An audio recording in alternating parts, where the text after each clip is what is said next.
Yep. Sorry for not starting the recording pretty earlier, but we were just discussing basically what Streamlit is and how you can use it. We didn't really see the code yet, so nothing was lost, hopefully. And this is what we're presenting is how to deploy a basic machine learning application or basic machine learning model using a RESTful API. This is here we're trying to build a machine learning model simply by creating a decision tree on a dummy data set. This is a wine data.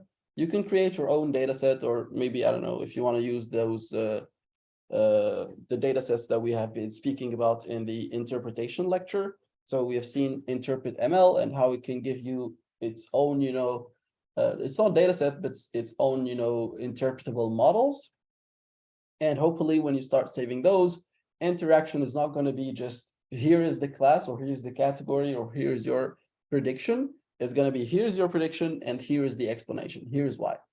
But for now, we will just be using a basic model. This is just a decision tree classifier. I'm sure with Professor Khan, you have done a lot of talking about these models. But basically, it's just a if statement inside an if statement inside an if statement. And you will be saving that or training it on the training data set. Here we will see the predictions, or we will be seeing the test performances by using accuracy score as a metric. And then in order to save it, we'll be saving it as a pickle. So pickle is just a way to save Python objects as a file, but this is not in any way the best way to save all machine learning models. It's not even the best way to save a sklearn model, but it's just the most convenient and most easiest or the easiest way to do it. If you're building something in PyTorch, PyTorch already has by default a function that allows, let me just stop sharing. And let's go here. So if you're using PyTorch, for example, save and load. So PyTorch by default has a mechanism that allows you to save and load his models. So here's, for example, a basic convolutional neural network. You built it, you trained it, and now you're going to save it. So this is the architecture. This is the information about it. And what you could do is you're going to be saving it like this, torch.save, model state dict, the location. And when you want to load it, you just create the object from the class itself. And then you just model.load state from that location. Preferably you automate or you activate the evaluation mode so that if you have, for example, well, you don't have it here per se, but if you have things like a dropout or something like that, they will be deactivated once you activate this evaluation mode. If you're using something like TensorFlow, also they have their own ways of saving and loading models.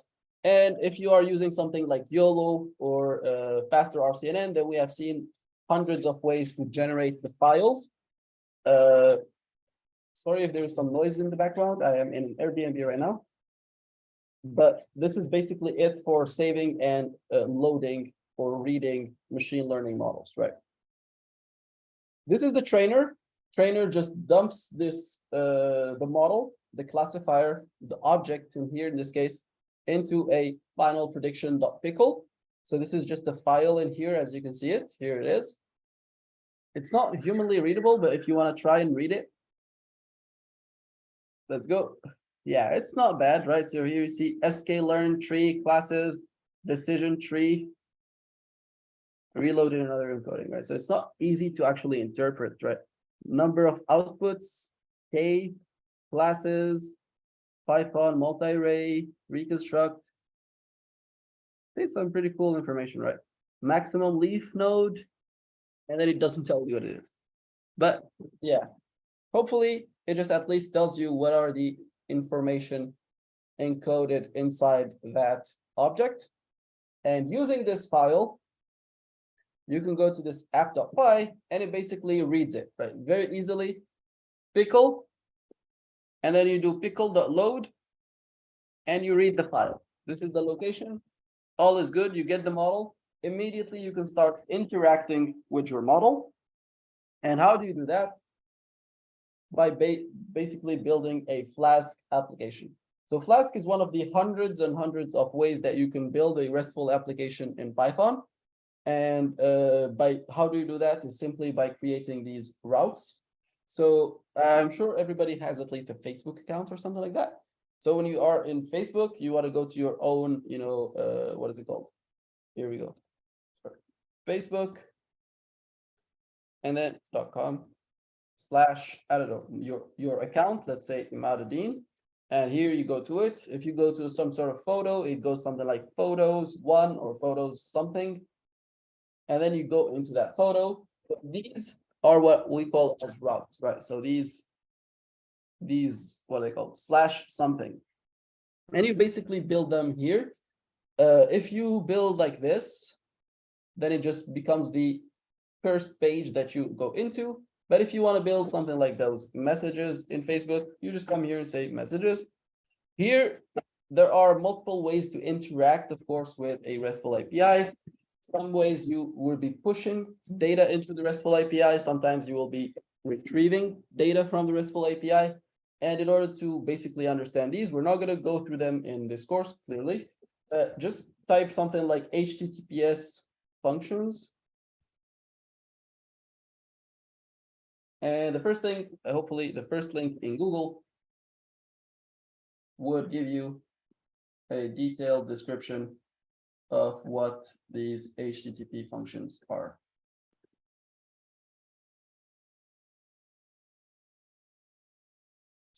Get, post, put, delete, or methods. Okay. Let's share the screen again. And here you can see a couple of descriptions about each. These are the most commonly used, but there are hundreds of others, right? So these are the most commonly used methods or functions that you can find in HTTP or HTTPS. And this is something that you must build for your RESTful application. If you're going to be like building a server, I don't know, that hosts, requests for, I don't know, taking appointments at a doctor thing, then you're going to be using all of these. But since we're just basically interacting with a machine learning model, what we're going to be doing is sending it data and expecting either a prediction or a prediction and an interpretation. So for that one, we will be just doing post. And how do we use that? Let's go back to the code now. Yeah, so you define the method basically in here. You can define multiple methods like post and get. When you do something like this, facebook.com / and you don't do anything. So this is by default get, what you are doing in your browser. But if you're going to build like a client as we are doing right now, then you might be using either get or post, depends on what you are doing. So here we have this function called make calculation. And what it does is it takes the data from request.get.json, interactions between the client and your app or your server or your model will be done through JSON. And basically we'll just get the JSON and then say model.predict over the data and then respond. You convert that into a string because you can't really send, what is it called, a NumPy array over the network directly. So it needs to be done over, as we said, JSONs. And how you do that? So you just basically convert your NumPy array into a string, create it into predictions, and then do JSONify and send it. As you might have seen already in that file, there are so many also codes that you could be sending, like the code for 200 means everything is okay. And I'm sure all programmers know code 404, right? So 404 means that something is not found, right? Or not found. And yeah. And you could see, you could send these information also inside the JSON. The JSON that you will be sending here is going to be, what is it called here? The data. Here's your input. This is just a random bunch of numbers that I put in because I have no idea what wine qualities are, right? If you want to go into more detail, just go to this load wine dataset, and you will understand what this means, and this means, and this means, and this means. So these are all just some wine descriptions. And simply you will just say you will convert this data into a JSON, englobe it in this information. So content type, it's a JSON, accepted characters, UTF-8, just the encoding, and then you send the JSON This is the data, along with the headers, in case you have some metadata that you want to be sending. And where will you be sending this? Into the URL. So since I'm hosting this locally, I'm going to be using this 00000, so it's just locally or local host, whatever you want to say, and then followed by the what is it called? The port.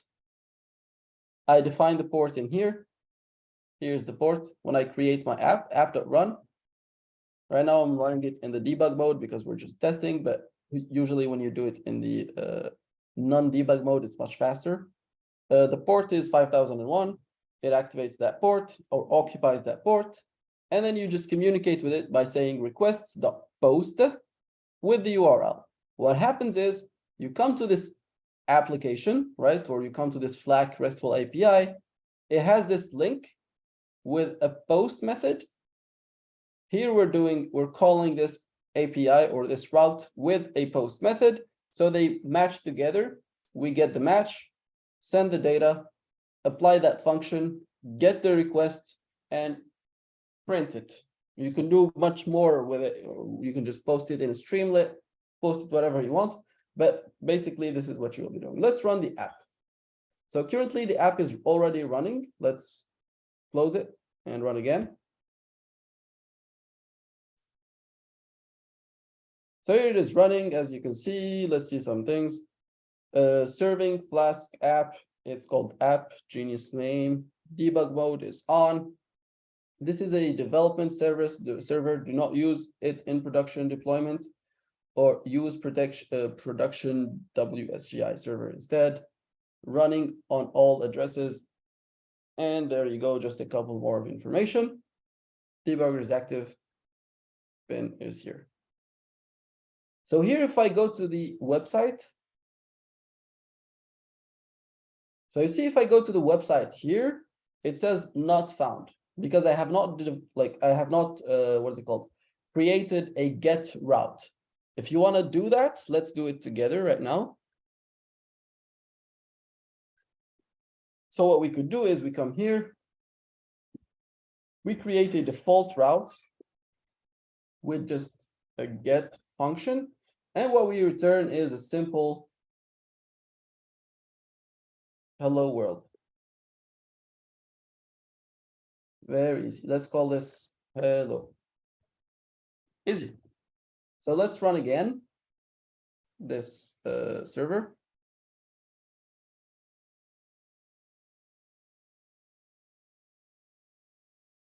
And now if I go to this link or this link, both of them work, I get hello world, genius. So this is how you build your RESTful API.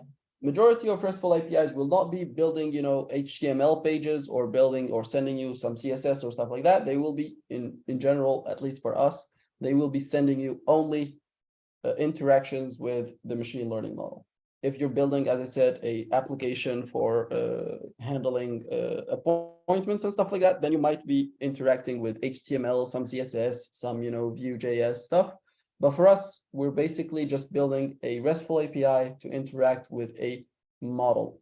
And then the client, for example, on the other hand, it could be just a simple script like this, or you could make it, as we said, a Streamlit application that interacts with the model. And we will try to do that right now, hopefully in the end of this lab, we will try to build our own Streamlit application that interacts with this model.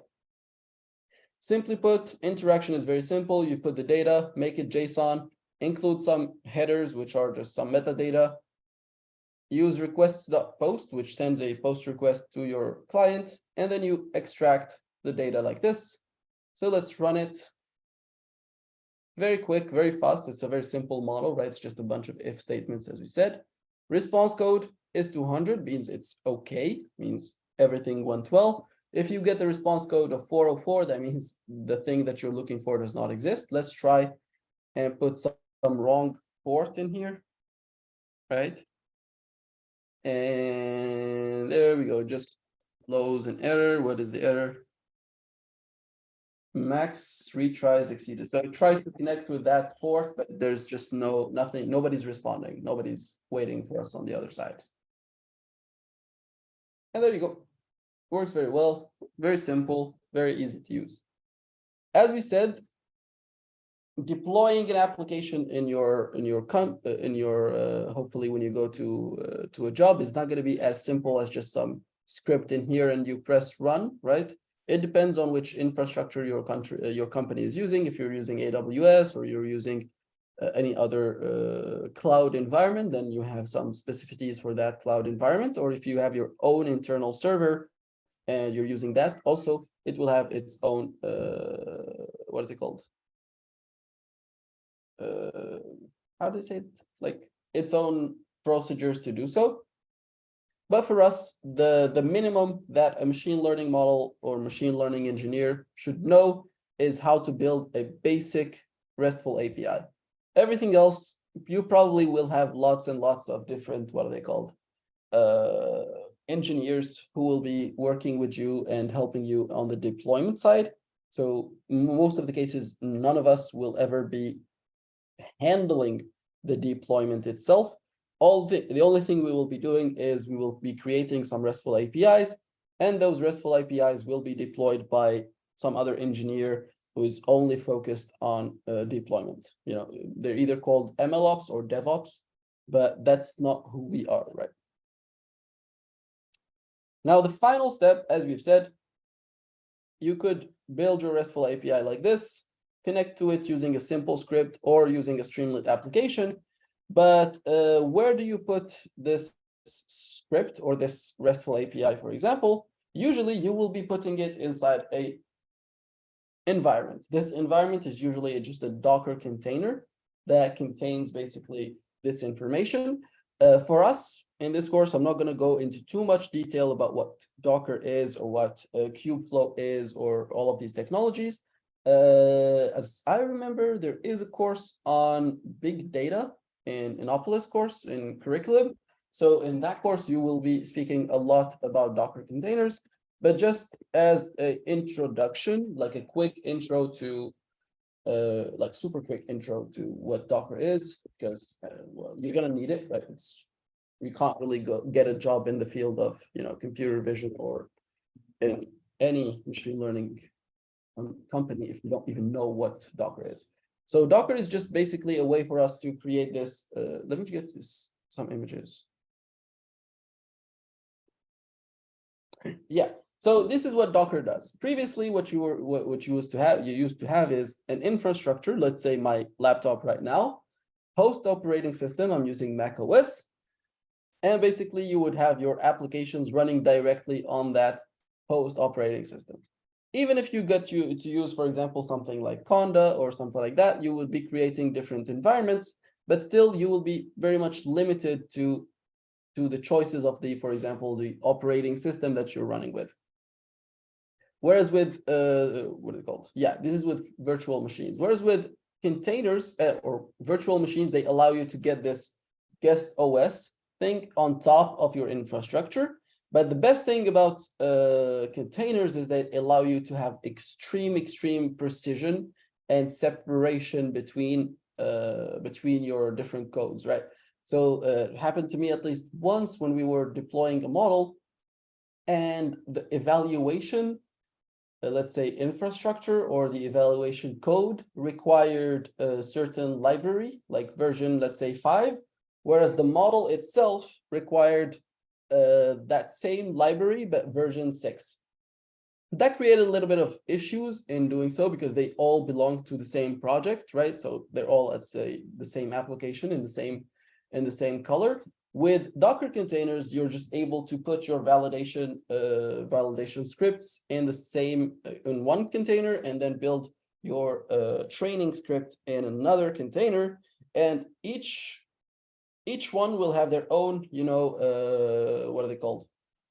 Their own kind of virtual environment, which is nice. And they will have their own code. They will have their own Python libraries. All of these versions will be individualized to each one of them. And they're much easier to build or to host, or what is it, spin up, like launch. And they're very easy to destroy also because it's just code. And the good thing is, whatever you destroy inside that Docker container just turning it off and turning it on again or restarting it will fix the problem in most cases. So you're not going to be destroying the actual hardware itself, right? That allows for more protection. For example, if you are somebody like AWS, where you have data from, I don't know, some ministry of the United States, and you are also running a server from some kid who is still studying in high school. So you probably don't want to give them too much access to that, to the hardware, because you have some very sensitive data. With Docker containers, you are able to run as many of them as possible with, keeping this virtual separation between the roles. So this is what Docker kind of does, or Docker kind of gives you. It allows you to be very flexible in building, as we said, components or applications. Even in the same application, you can have different components, as we are seeing here. I'm not going to go too much into Kubeflow, because Kubeflow is kind of like a company-dependent thing, right? Each company has their own way of implementing Kubeflow. For us, we usually just have like a Kubeflow, what is it called? Repo, and inside the repo, you will have your own. Actually, let's check some Kubeflow example. Right, very simple one. So inside the Kubeflow architecture, or inside the Kubeflow code, you will be having this major script that runs the pipeline. Let me show you what Kubeflow actually looks like. Again, these concepts are not something that you have to know how to use, but this is something that you should be quickly adapting to inside your company, right? So it's not something that we expect, or any company should be expecting from their employees, but it's something that you will be seeing inside the company, and you must adapt to it really quickly. As you see in here, the Kubeflow allows you to get this beautiful interface, first of all, and you can build these directed acyclic graphs, which are your pipelines. So let's say the first step, each one of these steps is a Docker container. One of them here, for example, the final one might be the Docker container that hosts or that deploys your model, like we have seen in a RESTful API. This one could be, confusion matrix evaluation. This one is ROC curve evaluation. And as you can see, each one of them is being done separately, meaning they can be done in parallel, right? If you have enough resources in your cluster, then it's going to be doing these two tasks in parallel, and that will save you a lot of time. Let's say here you will be getting the data or downloading the data. The communication between these different, what are they called, components, or these different containers, since, as we said, they are completely separate containers and they can't access the same hard drives, for example. Usually what you have is the input is just like what is it called? The first one will have the input as the input to your experiment. So for example, I don't know, the learning rate and stuff like that, and where's the data set located and stuff like that, just like a bunch of hyperparameters plus some metadata. And then the output of each one of these different components, at least in how we configure them, is a link to a S3 bucket, where just basically all of them, they can communicate through either S3 or Snowflake, right? So this one, I don't know, downloads the data, everything is good. They either put it in some shared hard drives between all of these different components, or they just post it into S3, which is just AWS's way of posting objects or big files. So this one creates a big file, makes some transformations to it, posts it to S3, and then it launches the next. The next one has access to that big file, either, as we said, as a what is it called?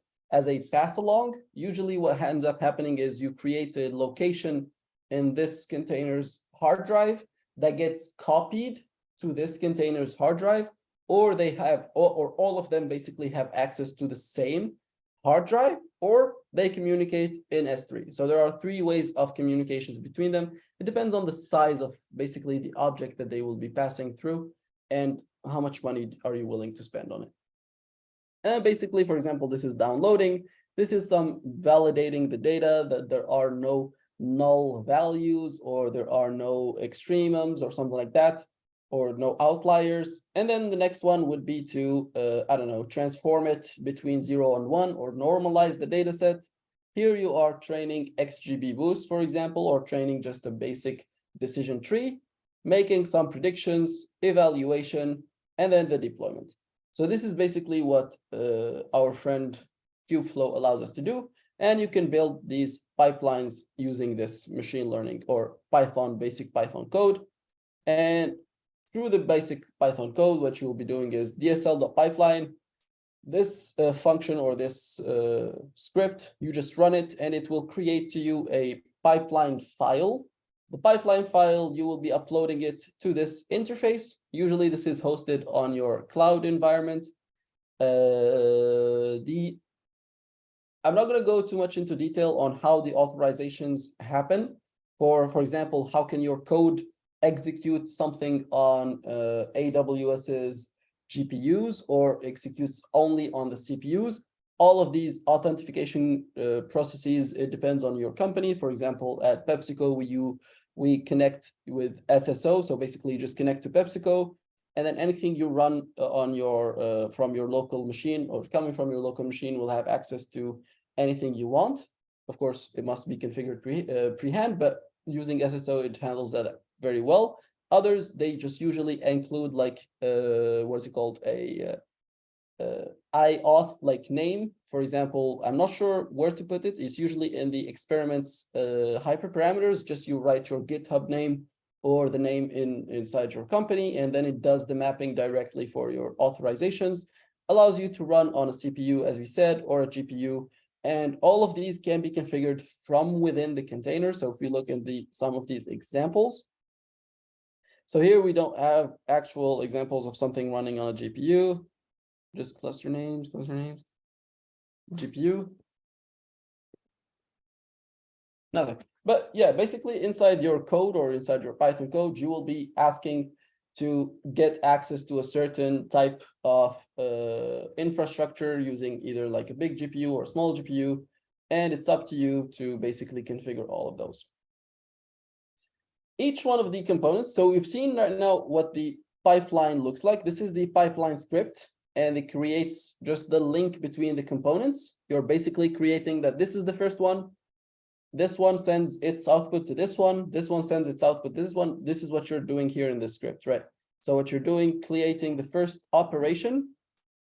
And then the first operation, let's see if it, yes. So the first operation comes after the second operation comes after the first operation. Let's go to the third operation. Again, third operation, or this one, transform operation, comes after this one. And this way you can easily communicate between them all.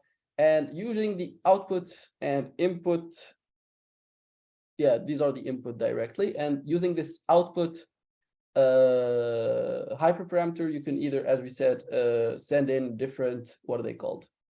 How do I say this? Like S3 links, or you could be using a link to an internal part in this operations hard drive. So for example, I don't know, slash like this. Slash home slash or slash dev, right? Slash application, and then slash train slash predict, and then weights, something like that. So you will be creating this link in that output, and it will be automatically converted into that after component inside like a default location.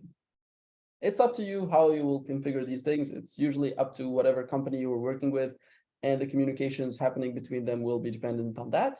But in general, what you will have is either two ways or two types of components. At least that's what I've seen.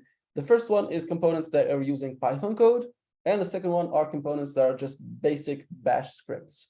So for example, if you want to train YOLO v4, I'm not sure if you guys did that, but as we said, it uses basically Darknet, which is just C++, right? So it uses just basic C++, and hence you're not going to be interacting with it using just Python code like this, but you will be interacting with it as commands like this one. So detector train. So the detector is something that you will get once you build your, what is it called? Once you build your darknet.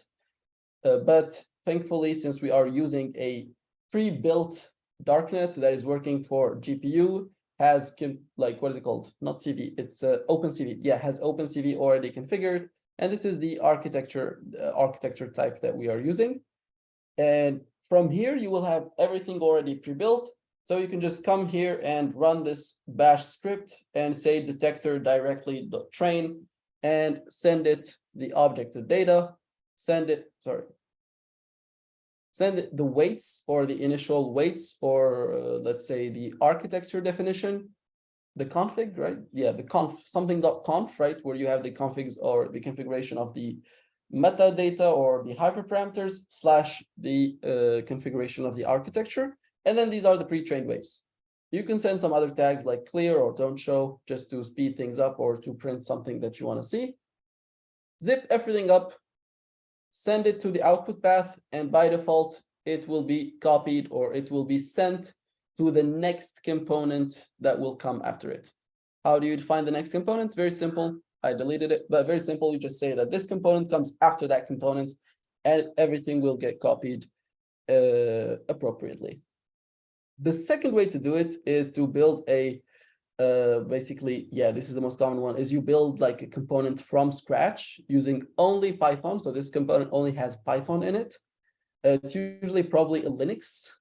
Yeah, I think it's Linux by default, or there are some with, with Mac and some with Windows, but this one I think is Linux only. And you just simply start to install things like git, gcc, zip, and then you will copy the requirements.txt from here.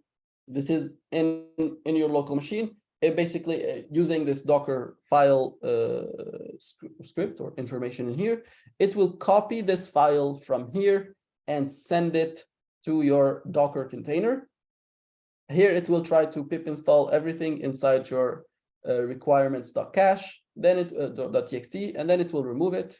You can remove it or not remove it, it's up to you. And then you will copy your code. How do you copy the code? Exactly the same way. So copy source, and then everything that is Python. So for example, if you locally, you're running some experiment, you're testing it, and that experiment generated some files, you don't want to copy those files into the Docker container because it's just for experimentation. So you just say that I only want to copy the Python files into the app folder.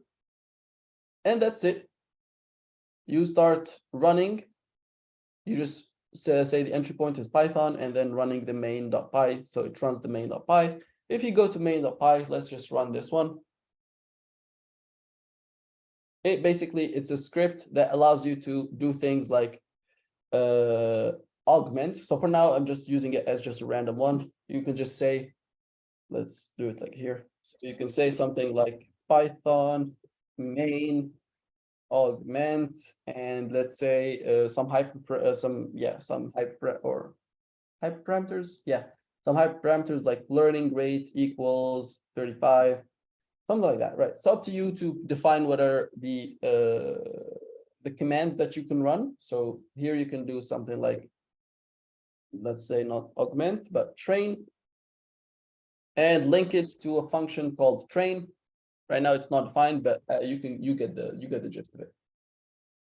And here you go to augmenter. For me, it's a very simple function, just prints something, but you can put as many what are they called? Parameters in here, and they just get immediately mapped in here. And the good thing is with Fire, it allows you to get these, right? It gets this beautiful script of information, tells you this takes which arguments and all the informations about it. So this is the second way to do it, as I said. And for example, if you're training YOLO v5 or YOLO v8, we have seen YOLO v8 and how you can train it using Python. Very simple. Come here to the requirements, say that you want to ultra LaTeX, right? Something like this. And you just pip install everything through the Docker file, and you come into your main. What you will be doing is YOLO, and then like this, train, and trains your model, gives you the output file, and you copy it into that output location, and all is well. Oh, good. So this is the second way to create a doc or a kubeflow component, right? There are, as I said, two main ways, either with a bash script or through just some Python files.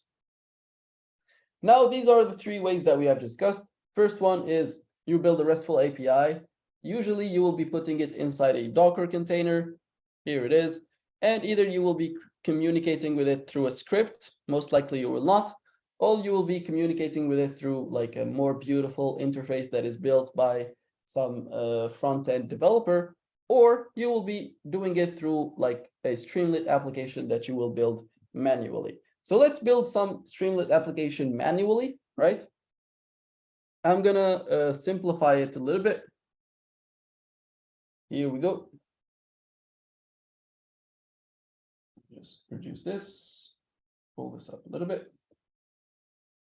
So yeah, this is the URL, not gonna change. The data, I'm gonna try to read only the first variable of the data from Streamlit. The rest, I'm gonna keep it the same. So I'm gonna remove this one. And I'm gonna do this also. What I'm gonna do is Streamlit dot input date input, text input, number input. Number input, and then you call it like this. If you want to put something in like some text, let's say Streamlit dot write Streamlit app to interact with REST API. And then another one, Streamlit.markdown, for example, that says, you can post pictures using this one, or you say something like, I don't know, let's do it like this. Wine quality assessment. And here you go, st.write. Simple. Preferably not do it like this, because this post function, in my case, is going to be very fast, but in the future cases, it's not going to be very fast. So you just do like wait, or you can do something like it just loads that, just think that does like this. It just rotates, telling you it's loading or doing some processing in the background. And then you just wrap it something like if processing is done, you do it. It's very simple. It's very basic. You can just check it out online, but for the sake of doing it very quickly, let's run it like this. So this one is running. Yep, it's still running. Okay, nice. Where am I? LS. Yep, Streamlit, run, go.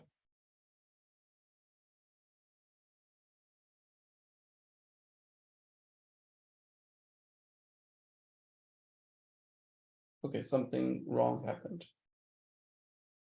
What happened? Is it this? Let me check.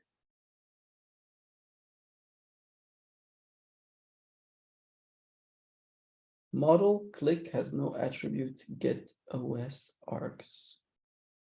I think this is a problem from my side. The environment that I'm using is not working. Okay, let's do it differently. Let me copy this. I'll open it in another environment that I know works very well. Technically, I shouldn't, but let's do it. And activate. Okay. Did it work? Okay, it worked. Number one, missing label. Yeah, number input. So I'll just come back here. Sorry, number input. I actually did not do most of the things that I needed to do. So here I will do it like this, do it like this, and then do it like this. Number input, I'll say first data equals this, and then I'll say first data plus this. And here we will say a label that's called first feature, like this. This should work, I hope. Okay, very well. Let's put it as 500. Still positive, minus 500. Still a positive number.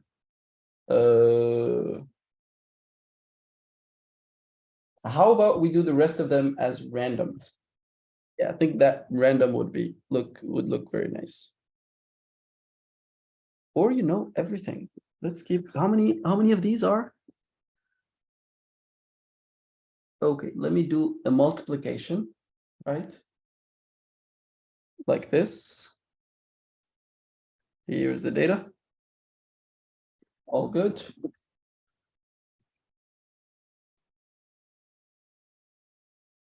Let's just try it with a multiplication. Maybe this will give us different numbers. I just want to see like when it sends a request for a negative thing, like something that gives us a bad wine, not a good wine.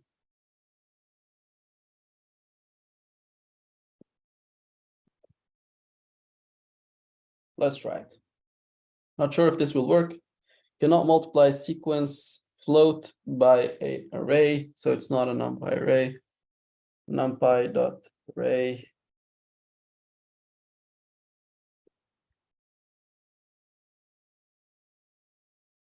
And then you pip it, import this name, numpy dot. Yep, seems good. Seems legit. Let's rerun. Yes, numpy is not serializable. So if we come here, we see that we have done exactly this. No, not this. We did it here somewhere. Yep. Numpy dot toString.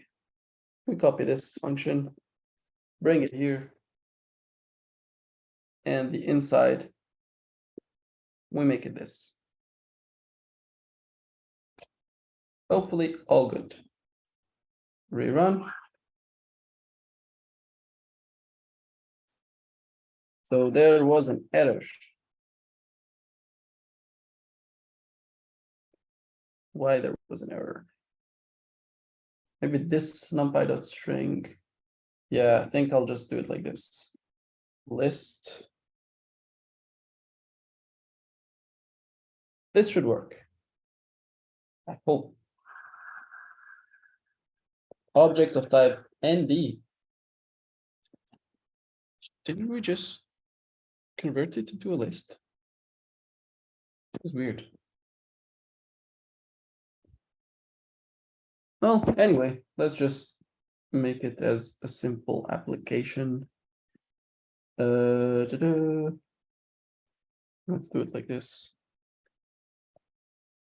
Data equals data times first data, and then data equals data dot numpy array to string. Numpy array to list. Dot to list, okay. And then do this data.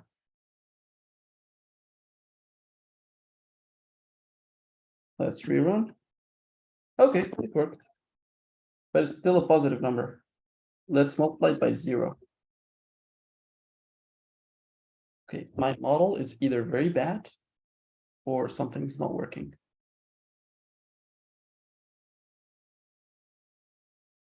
It's API. Let me check this. Okay. Print prediction. And then here, next to it is data. Just to verify that everything is working well. Rerun.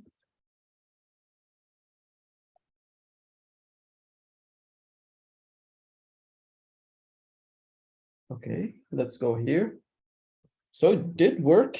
And okay, so the model is always giving 1. Okay, so everything is good for this model. There's no bad data. There's no bad wine. All the wine is good. Okay, so it's always bad. Instead of just doing it like this, let me just put random number, return. Yeah, sorry, I'm crazy. Okay, so I guess we'll just leave it here. It's a bad model. Probably it's a bad data set here. Not sure if it has a lot of negative values. Let me get this. Print Y test. I'll print X test where Y test is equal to 0. I hope it's 0, 1. And then we just put this the first one. I want to see 0. I want to see a bad model. The iLock. Do it. It did not work. Single positional indexer.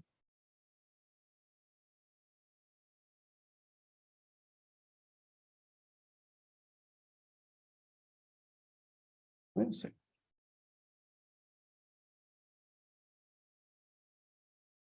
Index is 0. Okay, so there's nothing with. How is that possible? -1. Oh, here it is. Sorry. Okay, so it's. Looks to me like it should be good, but it's not. Print here. Print here. Let's just rerun it. Here it is. We got it. Now let's get the first.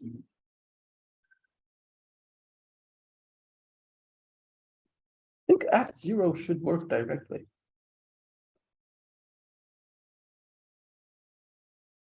But it did not work. It's weird. But index lock at 0.